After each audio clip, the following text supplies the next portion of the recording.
There's been momentous movements in Iraq, and all the world's press and eyes are on Iraq, and no one is caught everyone off guard and by surprise. So we're hoping you will shed some light on the situation, make it understandable. Well, Bismillahir Rahmanir Rahim. We begin with Allah's blessed name, and the most important thing for analysis at this time, Morris, is to be able to connect the dots.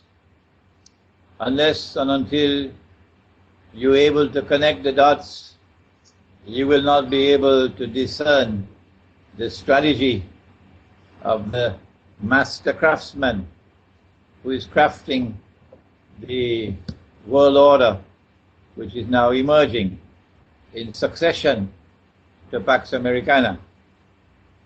The new world order that is emerging in succession to Pax Americana. The master craftsman is doing it with great skill, and one of his stratagems is diversion, to divert attention from here to there, to there, to there, to there. Which is why if you look at the television screen today, and I don't have a television in my home, Morris. Thank God. If you look if you look at the television screen, you see that the images keep on changing rapidly. The rapid movement of images on a television screen is in order to be able to block the mind from being able to concentrate and to being able to penetrate into reality, so that you remain someone who is imprisoned in superficiality, in the fleeting moment. That's all you do. You are living and you are imprisoned in the fleeting moment. So if you're able to connect the dots, then and only then can you discern the big picture. And the big picture is that, number one,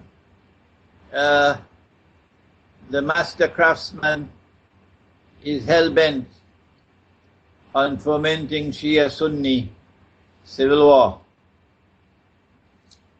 And in order to foment Shia-Sunni civil war, he has to demonize the Shia, so that the Sunni become all revved up for war with the Shia. And that has been going on for some time now. He has to so brutalize the Sunnis that large numbers of young Sunni men will become so filled with anger, so overflowing with anger, that all you have to do is to put some weapons in his hands and tell him go and fight, and he will dance to any tune that you play. So what they did in Libya, and then what they did in Syria, is what they're now doing in Iraq. It's the same master planner at work, the same supplier of weapons. And I want to assure you that this body called themselves ISIL, or that's the French, and ISIS in English.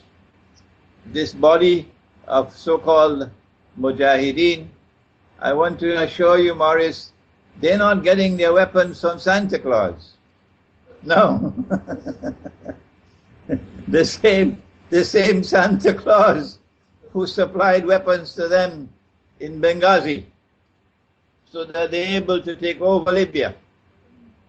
The same assortment of Santa Clauses who've been supplying them with weapons and training and US dollars for them to wage their bogus jihad in Syria. I am absolutely certain, Morris, that it is the same Santa Claus at work, supplying weapons and supplying training and supplying funds for this, what is now occurring in northern Iraq. And the purpose is, of course, ultimately to serve the cause of the Zionists. The purpose is ultimately to ensure that Israel would have an easier task, an easier fight on her hand to succeed the United States as the next ruling state in the world, to create turmoil and create disorder in the Arab world in particular, to create civil war in the house of Islam. And that's what they're doing in northern Iraq. Is it not the case that there is also popular support for the uprising in Iraq? ISIS is only a few thousand fighters. It could not possibly be taking over huge towns and cities without local support. We have someone from northern Iraq sitting with me here now.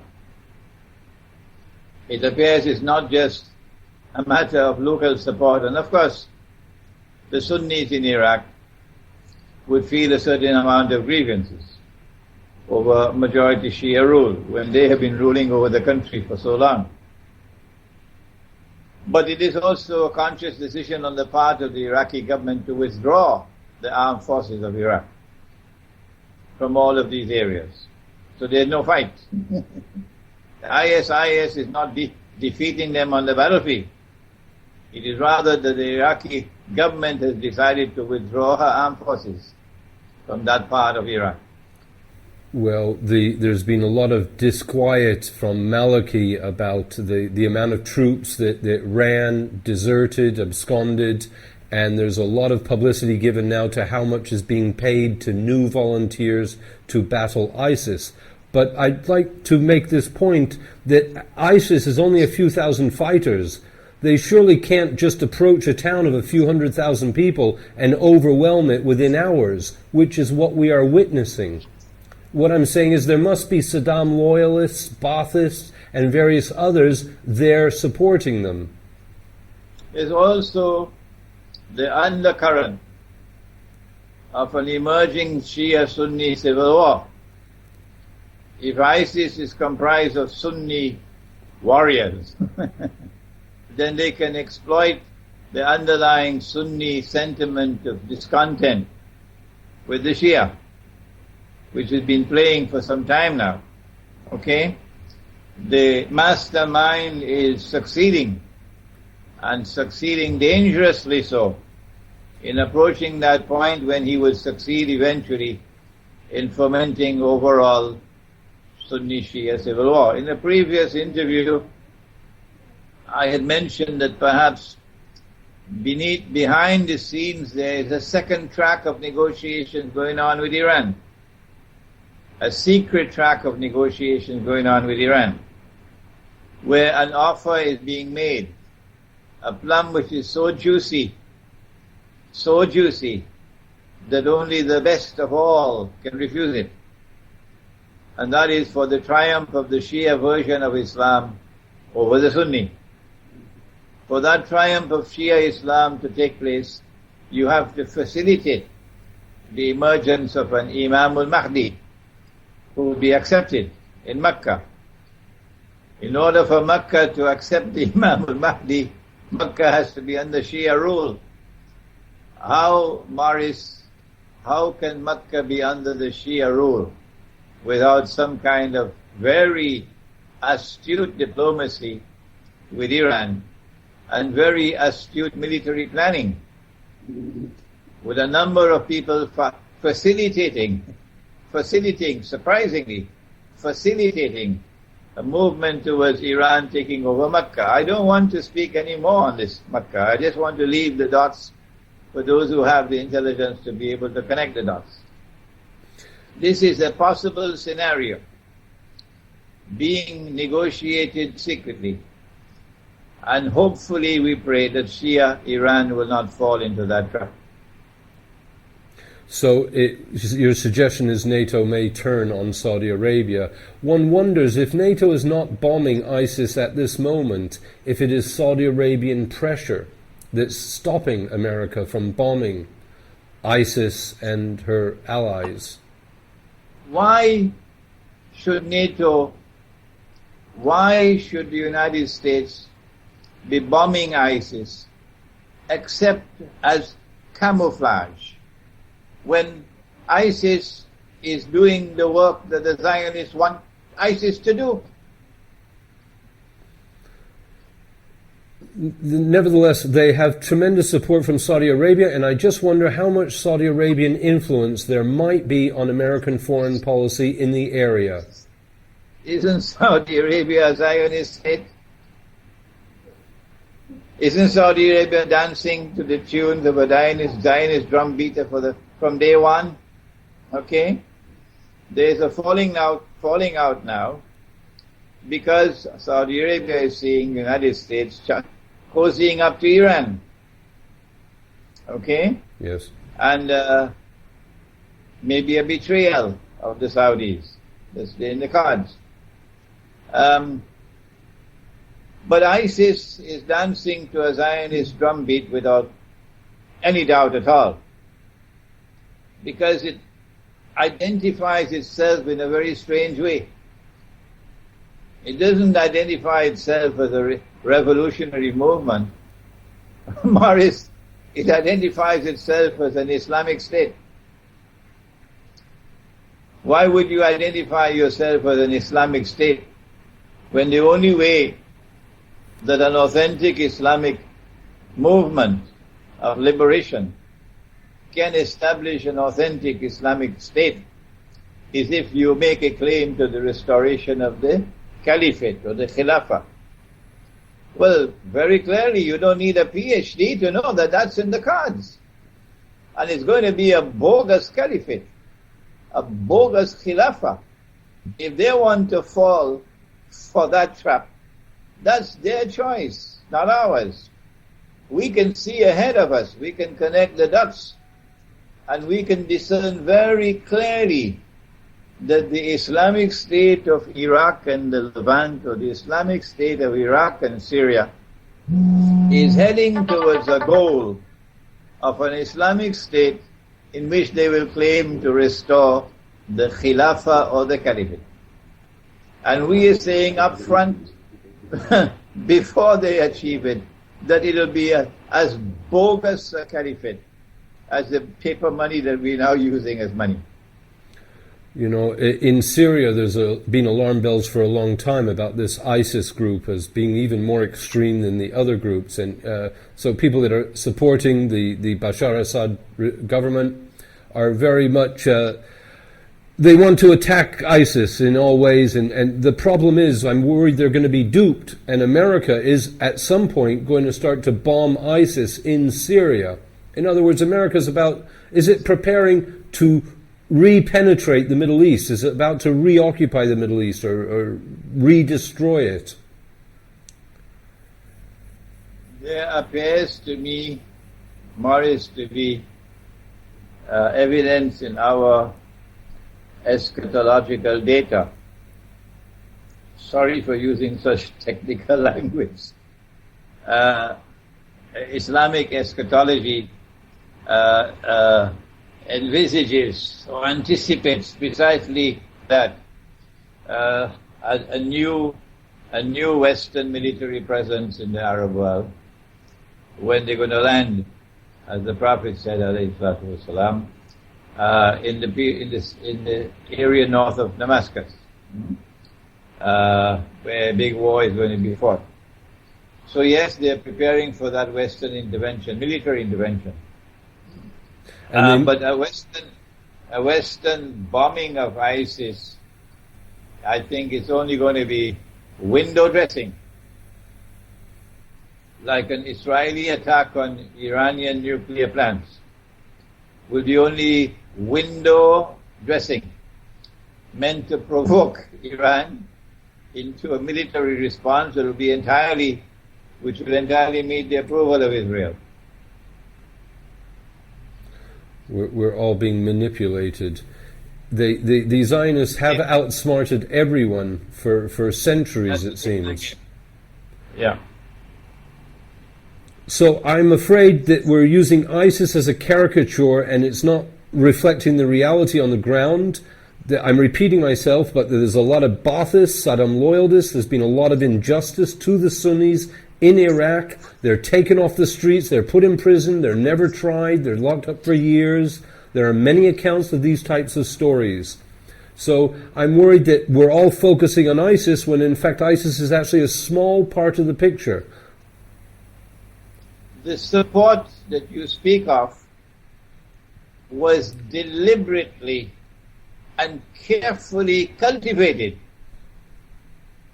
They created it so that they could exploit it the way they're now exploiting it. You don't need a PhD to understand that. Yes. The same thing happened in Egypt. They created the sea of discontent through their manipulation of money, the banking system, the monetary system, the economic hardship.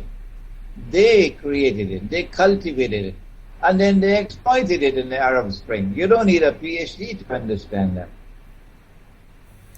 The role of Turkey in this situation, it would seem there's more and more voices of opposition growing within Turkey saying, look, your foreign policy is leading to disaster. Even calls for the government to resign in Turkey. Do you think Turkey may alter course, given its experience here of the consul general being taken, diplomatic staff being taken hostage, etc.? And it's sort of supported ISIS somewhat as well. It's not even a banned organization in Turkey. The Ottoman so-called Islamic State had a PhD in its bogus support of the Sunni cause.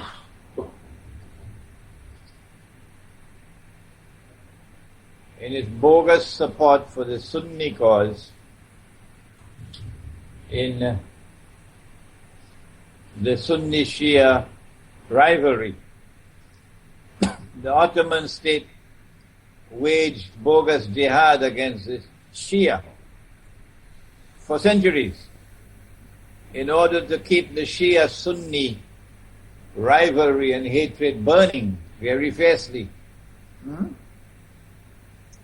And modern-day Turkey, which aspires to be the successor of that Ottoman so-called Islamic State, would therefore be true to its antecedents in again supporting such a cause that would stoke Sunni Shia civil war. What ISIS is doing is precisely that, creating conditions which will force Iran and force Shia Iraq to respond militarily.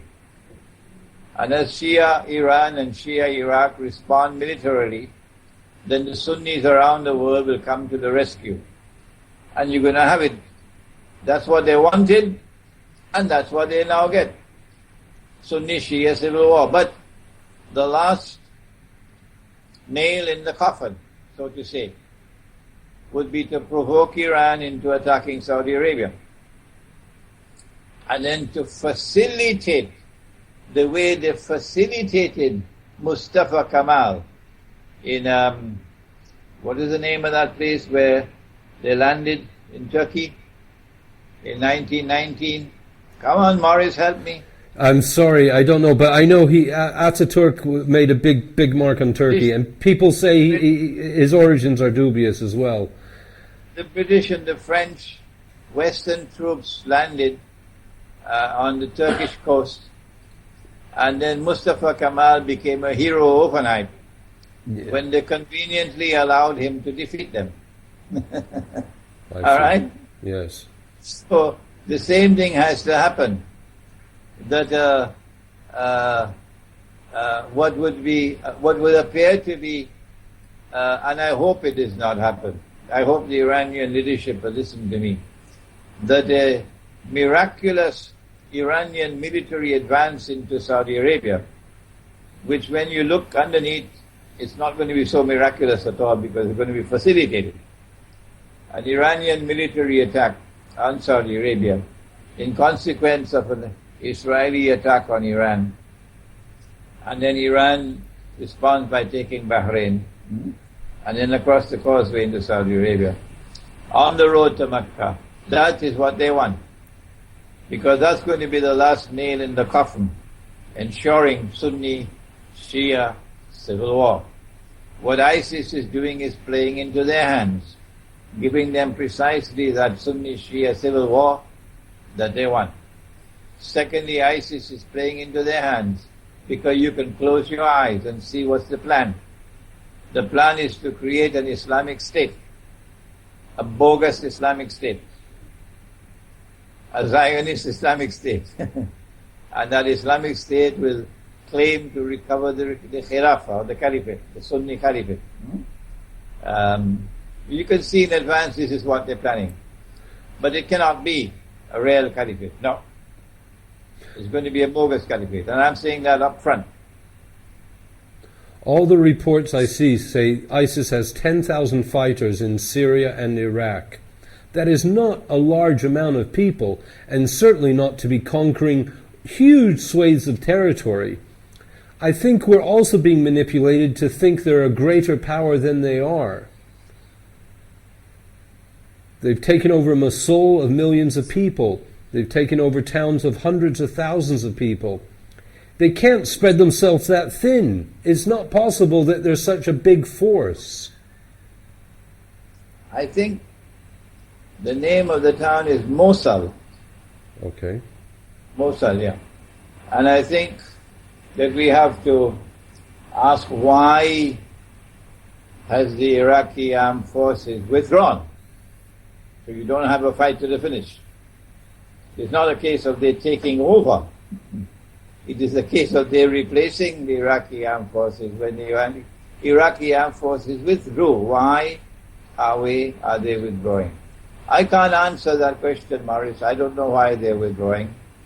Maybe you can find out from someone else. Why have the Iraqi armed forces withdrawn?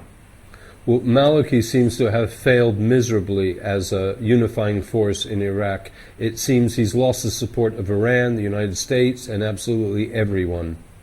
He has misplayed some cards. You cannot unite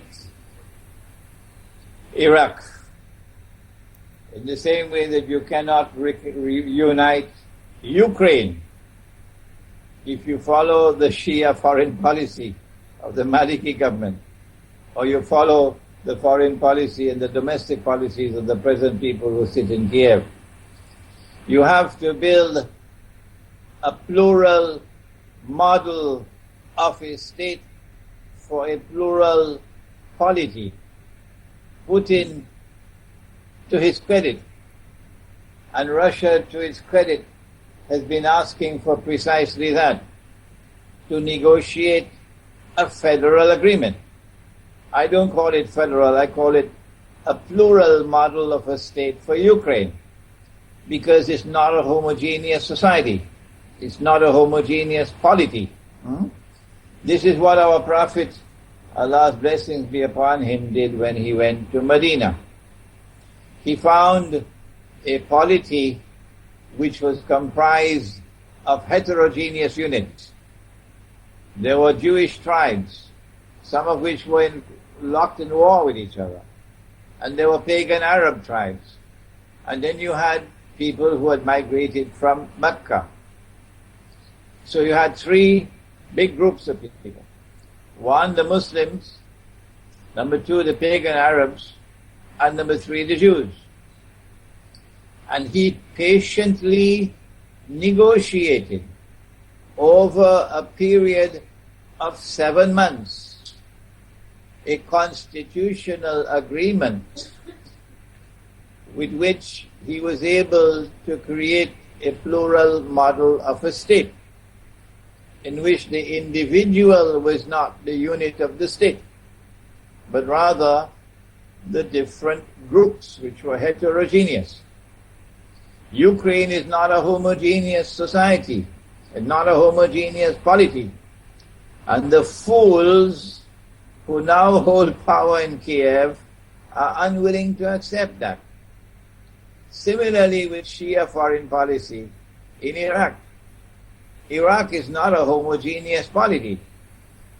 Iraq is very clearly divided into several different main groups. amongst which the biggest is the Shia-Sunni divide, but that's not the only one. You have the Arab-Kurdish divide, okay? And so what you need is a constitutional agreement which will bring into being a plural model of a state. But Shia political thought cannot admit that. No, sir. So Maliki Shia Iraq cannot but fail. So if there is substantial Sunni support for the rebellion in the north, which is parading itself under the bogus name of ISIS, it is because the model of a state which has come to Iraq is one which cannot accommodate its heterogeneous polity.